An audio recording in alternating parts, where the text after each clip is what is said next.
Before I explain anything today, I want to do something different. I want to test your ear. Tell me what chord this is that you hear.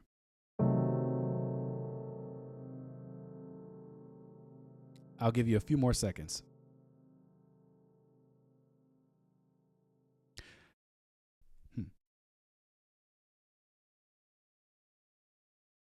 Without looking it up, what type of chord was that? I'll give you a few more seconds. Maybe you need to hear it again.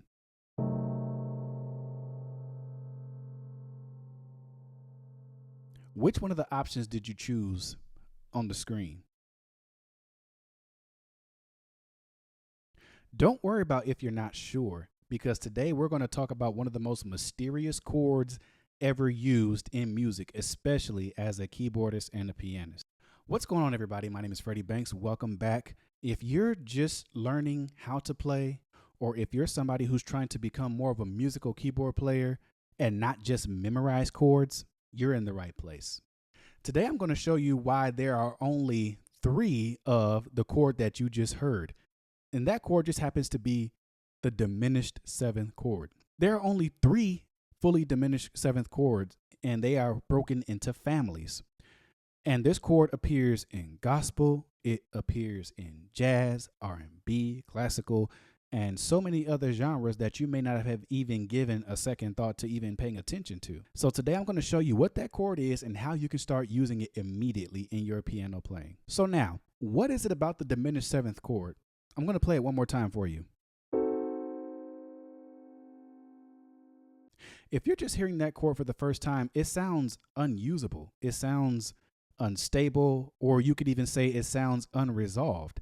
And that's one of the most beautiful things about that chord, because you could use it in that exact context. Let me explain why. Because major chords sound settled and established. Minor chords sound emotional. Dominant chords create tension. And then you have chords like this, the C diminished 7th chord or any diminished 7th chord, and that chord is just really begging to be resolved. Are we going to go major? Are we going to go minor? Where are we going from here?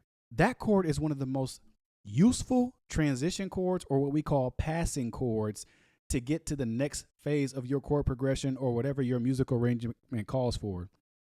So let's talk about how we built this chord. I'm going to start in the key of C just to make it easy and applicable for anybody. So there's our root note, which is C. There is E flat. There's G flat or F sharp. And then there's A. Notice the interval between every note in this chord. Every note in this chord is exactly a minor third apart.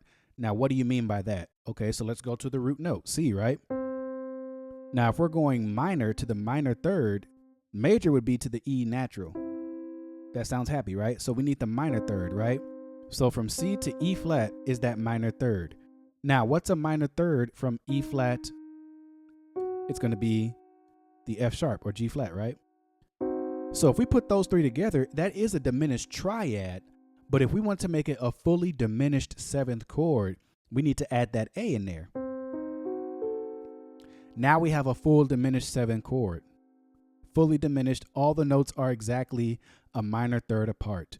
And to even show you how minor thirds even work in this context of the chord, let's say we invert this chord up. We take the bottom note and bring it to the top. We go from this note to this.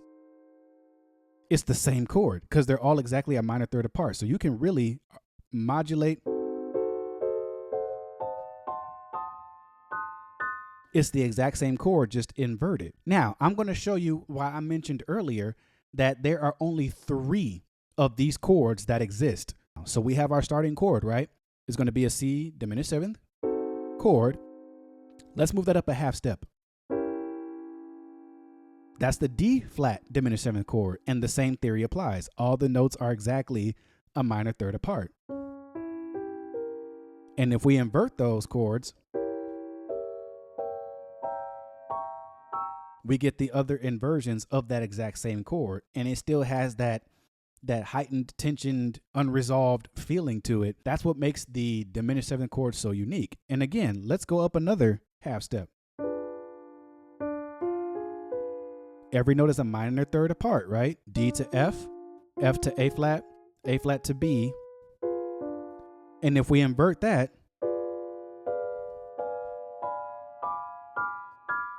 we still get that same chord. So I just showed you the 3 fully diminished seventh chords. You have your C, you have your D flat, and you have your D natural diminished seventh chord. Now you might be thinking, you said there's only 3, but I see, in any octave there's 12 notes. So there's 12. How come you're not playing that? Well, guess what? I did. It's all in the inversions. So we have the C to D flat to D. Now remember what we said about the inversions of the C diminished seventh chord, right? That's the E flat. We already covered that. So that's how the diminished seven chord families work. When you have chords that are exactly in intervals of the notes of that chord, they're exactly a minor third apart. That's exactly what it is. So there's only technically 3 of these chords that exist. And then the rest are just inversions of what we just already played. That's another inversion of, and then we're back to where we started. So these chords sound weird. They sound unusable, but I beg to differ. They actually are very usable. So here's what we're going to do. In gospel, if you play any type of gospel, even if you're just starting out, even if you just went to church yesterday and you heard a hymn or a congregational song, you heard a diminished seventh chord. I'm going to even prove it to you. If you play a simple song like, I don't know, the blood that gives me strength.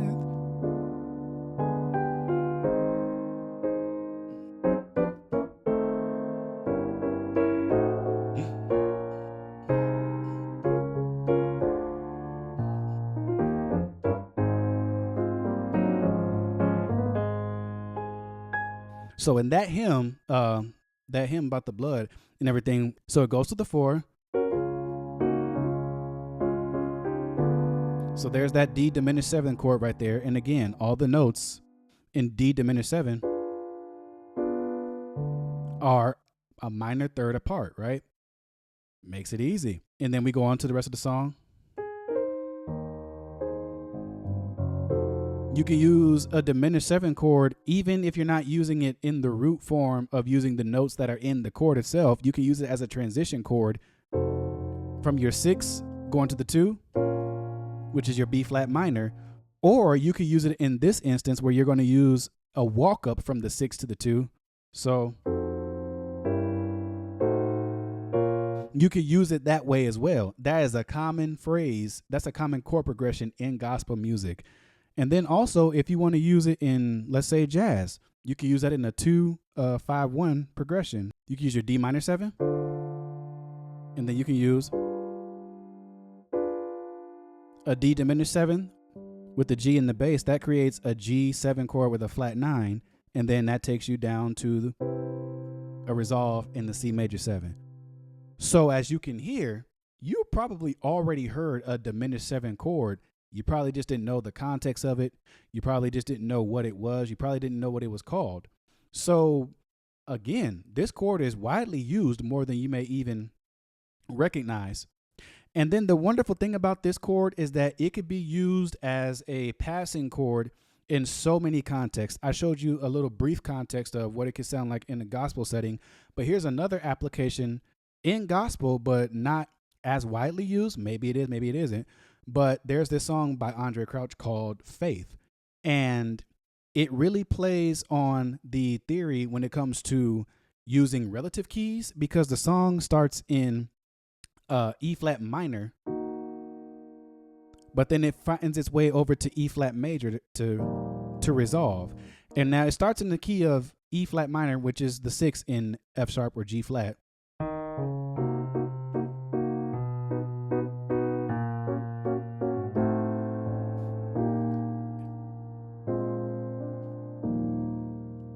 So what just happened was this. I used, or the arranger, Andre Crouch, God rest his soul, he's one of the greatest to ever do it. He arranged it to where the E flat minor chord, you can use that on the flat 5 in the key of F sharp. To the 4, you can use the E flat minor over the B flat, which is the B flat is the 3 in F sharp. But here's what happens. You use that A diminished 7 chord as a transition to going into the key of E flat, the relative key. And now you're going to use that to resolve on the 1 in E flat. So that diminished 7 chord is a pivotal chord that can do so much in your playing, in your arranging, in your producing, in your composition. That chord has so much power and so much possibilities. It is the most musical fork in the road that you will ever come to. So here's what I want you to do.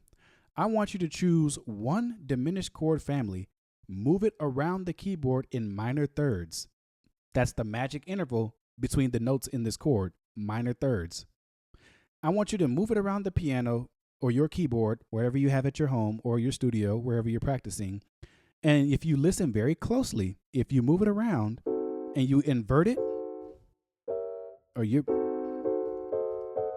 if you invert that chord and move it around, you're hearing the same chord.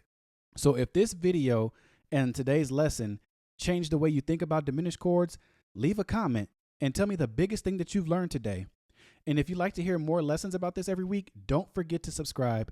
I'm going to do my best to come up with chord concepts and keyboard concepts every week to help you become a better keyboard player and think more musically. So thanks again for viewing this video. I hope it helps. Feel free to use and check out any of the links in the description to my musical services on SoundBetter, whether that comes to recording, whether that comes to coaching or piano lessons. Let me know how I can be of service to you, and thank you for checking this video out. I'll see you on the next one.